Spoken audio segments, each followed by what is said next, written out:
मणिपुर में एनपीपी ने सरकार से वापस लिया समर्थन। ये बड़ी जानकारी। एनपीपी ने वीरेंद्र सरकार से अपना समर्थन वापस ले लिया है। कोनराड संगमा के एनपीपी ने अपना समर्थन वापस ले लिया है। बीजेपी सरकार से वापस लिया अपना समर्थन। ये बड़ी जानकारी मिल रही है। संगमा ने जेपी नड्डा को पत्र लिखकर की इंफॉर्मेशन दी है।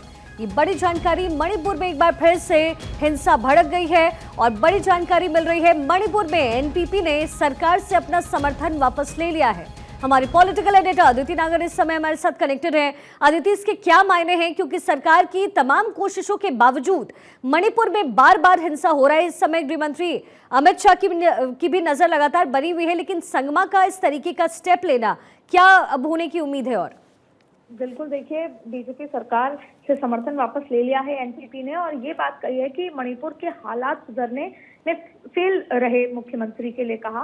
नेशनल पीपल्स पार्टी ने बीजेपी के राष्ट्रीय अध्यक्ष जेपी नड्डा को पत्र लिखकर मणिपुर की बीजेपी नेतृत्व सरकार से तत्काल प्रभाव से समर्थन वापस लेने का ऐलान कर दिया है और मुख्यमंत्री एन बीरेंद्र सिंह के नेतृत्व वाली सरकार राज्य में मौजूदा स्थिति से निपटने में नाकाम रही, ये बात कही गई है। अब देखिए, इससे तमाम तरीके की यहाँ पे स्थितियां खराब होती हैं। क्यों? एक तरफ तो मणिपुर में अभी इस समय बहुत ज्यादा हिंसा की स्थिति बढ़ गई है और इसको लेकर लगातार भारतीय जनता पार्टी अभी से नहीं पहले से भी स्थिति को काबू पाने के लिए काम कर रही थी। अब देखिए, मणिपुर में एनपीपी के समर्थन वापसी के बाद सवाल ये उठता है कि क्या बीजेपी सरकार को खतरा है? बीरेंद्र सिंह के नेतृत्व में मणिपुर जो सरकार है राज्य में जातीय हिंसा को नियंत्रित करने और सामान्य स्थिति बहाल करने की पूरी तरह से विफल रही है और संकट से निपटने में अपने असंतोष का हवाला देते हुए पार्टी से तत्काल प्रभाव से समर्थन वापस लेने का फैसला एनपीपी ने कर लिया है।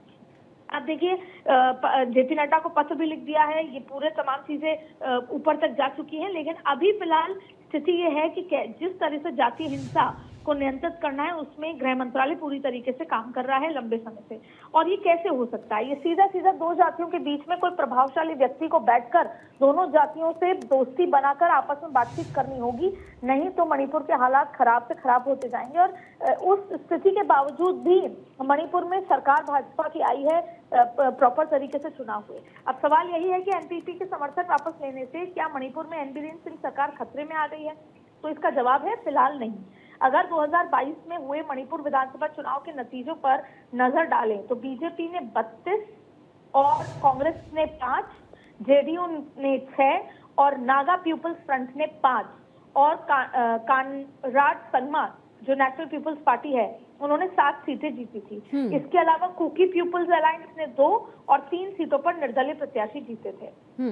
अब 60 सदस्य मणिपुर विधानसभा में बहुमत का आंकड़ा 31 है और बीजेपी के पास खुद के पास 32 विधायक हैं, इसलिए अभी स्थिरता का सवाल नहीं है। 2022 में विधानसभा चुनाव के कुछ समय बाद जेडीयू के 6 में से 5 विधायक औपचारिक रूप से बीजेपी में शामिल हो गए थे और जिससे असेंबली में बीजेपी के सदस्यों की संख्या 37 हो गई थी। अब इस प्रकार से मणिपुर के मुख्यमंत्री एन बीरेंद्र सिंह के नेतृत्व वाली भाजपा सरकार के पास अपने दम पर बहुमत है। लेकिन अदिति, अपने दम पर बहुमत तो बीजेपी के पास है, लेकिन इस समय इस पूरे सिचुएशन को कंट्रोल करना बड़ा मुश्किल हो गया है, क्योंकि बीरेंद्र सिंह पर पहले भी कई तरीके की बातें विपक्ष के द्वारा कही गई। उन्होंने उनके ऊपर ही आरोप लगा दिया कि वही एक समुदाय से बिलोंग करते और शायद इसलिए वो शह दिए जा रहे हैं। ऐसे में गृहमंत्री इस पूरे सिचुएशन को कंट्रोल करें तो करें कैसे? इसीलिए बार बार ये बात कही जा रही थी और ये पहले भी दिल्ली की तर्ज पे ही कंट्रोल हुआ था। आपको याद होगा, जिसको लेकर संसद भवन में भी काफी बवाल हुआ। जिस तरह से चुनाव से पहले महिला की एक तस्वीर भी, वीडियो भी वायरल हुआ था।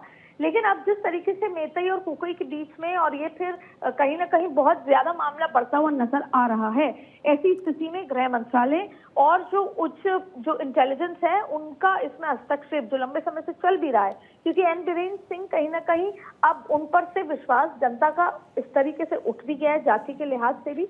तो दो बातें हैं। पहली बात तो ये है कि एनपीपी के समर्थन से क्या सरकार अस्थिर होगी, तो उसका जवाब है नहीं। अब दूसरी बात है कि खुद मुख्यमंत्री पे लगातार सवाल उठ रहे हैं और पहले भी पिछले टेन्योर में भी जब इतना बड़ा बखेड़ा खड़ा हुआ था उसके बाद भी एन बीरेंद्र सिंह को दोबारा मुख्यमंत्री बनाया गया। वहां पर इतने बड़े प्रोजेक्ट चल रहे हैं जो सब ठप हो गए हैं। तो सवाल ये है कि क्या एन बीरेंद्र सिंह बने रहेंगे या किसी और को लाया जाएगा? तो इसमें दो चीजें हैं। पहला, नेतृत्व परिवर्तन, और दूसरा कि किस तरीके से जातीय हिंसा को हाथों हाथ अभी इसको ठीक अच्छा अदिति, एक और इसमें चीज है कि जब भी हमने देखा है कि इलेक्शन का प्रोसेस चल रहा होता है उस समय मणिपुर का मुद्दा एकदम से फैलने लग जाता है, तो अचानक कैसे, क्योंकि आज गृह मंत्री को अपनी 4 रैलियां रद्द करनी पड़ी हैं।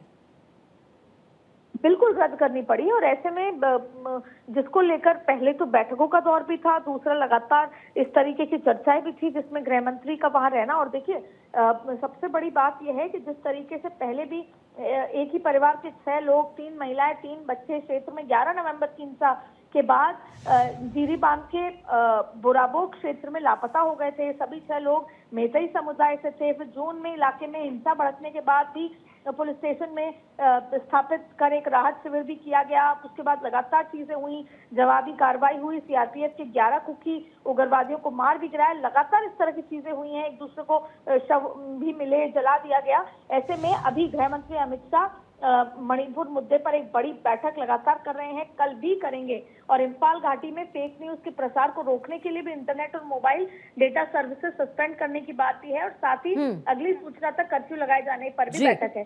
तो जो गृह मंत्री ने बैठक अपनी रद्द किए दौरे, उसको लेकर लगातार बैठकों का दौर चल रहा है। अब ये उपाय बढ़ती हिंसा की प्रक्रिया में उठाए गए कदम है, जिसमें प्रतिनिधित्व के घर के निशाना बनाने वाली भीड़ को तितर बितर करना, 144 लगा देना। गृह मंत्री अमित शाह ने महाराष्ट्र चुनाव के लिए अपनी सभी पूर्व निर्धारित कार्यक्रम को रद्द कर दिए, जैसा भी चर्चा कर रहे थे, और दिल्ली से ही मणिपुर के हालात पर नजर बनाए हुए वहां लगातार लोगों से, सीआरपीएफ से और फोर्सेस से बात कर रहे हैं कि किस तरीके से अभी शांति बहाली की जाए। लेकिन ये मुद्दा इतना आसान नहीं है। आने वाले दिनों में संसद का सत्र है और एक बार फिर मणिपुर की बात संसद सत्र में मुद्दा आसान नहीं है और सवाल कई सारे हैं अदिति कि आखिर इलेक्शन के वक्त में ही अचानक फिर एक बार फिर से मणिपुर में ये हिंसा क्यों भड़की है। अदिति बहुत बहुत शुक्रिया तमाम इन्फॉर्मेशन के लिए।